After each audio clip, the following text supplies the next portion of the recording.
Let's move on to number 5. Did you get into trouble because you were late? Já de cara a gente percebe uma pergunta de past simple pelo auxiliar aqui no começo. Então essa conversa está acontecendo sobre algum momento, sobre alguma situação que ocorreu lá no ponto do passado. Ó, você teve algum problema, get into trouble, se enfiar numa frise, ter algum problema. Por que você estava atrasado? So, did you get into trouble because you were late? E olha agora o que eu tenho que fazer. Did you get into trouble for, ou seja, você teve algum problema por estar atrasado? A gente buscaria a preposição por e um verbo no infinitivo depois dessa preposição, o que é muito comum para a gente. Só que a gente tem que perceber que esse verbo no infinitivo depois de uma preposição do português, na verdade ele está no papel de um substantivo. É porque no português a gente usa verbos no infinitivo no papel de substantivo. Por exemplo, o cantar dos pássaros. No inglês vai ser mais apropriado usar o ing, singing, for example, para dar a ideia do cantar. Embora, se você for ver as gramáticas, você vai encontrar situações que te permitem usar o infinitivo como substantivo, mas não é nada comum. But anyway, so here, because of the preposition for, eu vou ter que pegar o verbo to be e transformar no substantivo para atender essa regência aqui. E para botar o ing, eu tenho que ir à forma original do verbo. A forma original do verbo é be. E é ela que vai ganhar o ing que a gente vai trazer para cá. So, did you get into trouble for being late? Então vejam que na anterior abriu-se uma oração aqui, entrou o sujeito, you, e entrou o verbo conjugado, because you were. Agora é for being, porque a preposição reduziu aquela oração. A gente faz uma redução de infinitivo por estar atrasado no português, chama-se de infinitivo, e no inglês substantivamos o verbo ali. So did you get into trouble for being late? Então eu tenho que entender que esse ing não é gerúndio, que ele é um substantivo, ele criou um substantivo para atender a regência da preposição. E aí eu vou encadeando meu pensamento no inglês. 6. We didn't eat at home. Nós não comemos em casa. We went to a restaurant instead. Nós fomos a um restaurante ao invés disso. Esse instead é um advérbio que está dando essa ideia de ao invés disso, ao invés de comer em casa.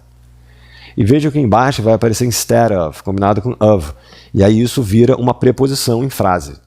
Aqui em cima tem um advérbio. Então olha o que vai acontecer. Nós fomos a um restaurante ao invés de comer em casa. Esse de comer, ou de comer, essa preposição of vai pedir para você substantivar, pedir não, mandar você substantivar o verbo eat, que está aqui atrás.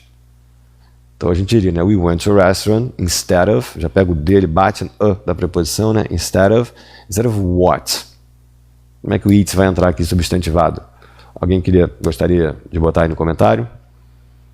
Antes que eu coloque ali. Bom, então eu vou seguir. Of eating like this, at home. Então tá ali. We went to a restaurant.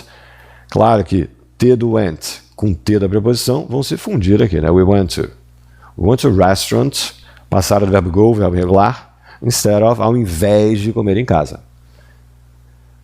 Number 7. We got into the exhibition. Olha o get aqui em cima, apareceu fazendo uma expressão get into trouble, se enfiar em problema, ter problema. Aqui deu uma ideia de entrar em algum lugar, ó, na exibição. Então aqui tem um sentido bem literal, we got into the exhibition.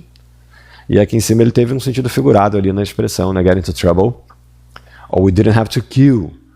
Line up, os americanos poderiam dizer, queue é fazer fila. Queue pode ser o substantivo fila, ou o ato de fazer uma fila. Ó, nós não tivemos que entrar na fila, we didn't have to queue. E agora o que vai acontecer? We got into the exhibition. Nós entramos na exposição sem ter que entrar na fila. Vai ser essa ideia ali. Então eu vou pegar o have aqui como referência, porque sem ter que entrar, veja que ele está pedindo o infinitivo da sequência, esse infinitivo vai se manter, o have é que vai ser substantivado. Então o que eu vou ter que fazer? Tacar o ing no have, claro que eu vou ter que tirar o e fora e fazer isso aqui, ó. Having to queue. Or line up. Podia entrar aqui para os americanos. Ah, peraí que saiu aqui. Just a sec. Like this. Pode fazer um phrasal verb ali. So, então esse without, que é uma preposição, sem ter. Então esse sem, puxando esse ter, que para a gente ver o infinitivo, eu tenho que botar o substantivo ali no inglês, having, without having to queue. Let's see about Amy. Number 8. Amy is 90 years old, but she's fit and healthy. Vejam a ideia, a maneira de expressar a idade no inglês é diferente do português. Nós, no português, dizemos que nós temos tantos anos. No inglês, você não tem tantos anos. Você é tantos anos velho. Então ali está escrito M é 90 anos velha. Por isso o verbo to be está ali, que a gente adapta para dizer que ela tem 90 anos de idade. But she's fit, mas ela está em forma, o fit mostra que o corpo está ok, and healthy, e saudável. Percebam que healthy ganhou, health na verdade, que era o substantivo saúde, acabando aqui no TH, sem a corda vocal, né, health, ganhou o sufixo, o Y ali não é apenas uma letra, é um sufixo que transformou health, um substantivo, no adjetivo saudável, healthy, e ganhou uma sílaba nova ali, nesse somzinho de I. E percebam o E e o A fazendo um som só, vocálico de E, healthy. Muito bem. So Amy is 90 years old, but she's fit and healthy. E olha o que vem agora. Despite. Despite é apesar de, que é considerado uma preposição, então é apesar de alguma coisa. Então eu quero botar um verbo, eu tenho que substantivar esse verbo ali na frente. Vejam bem.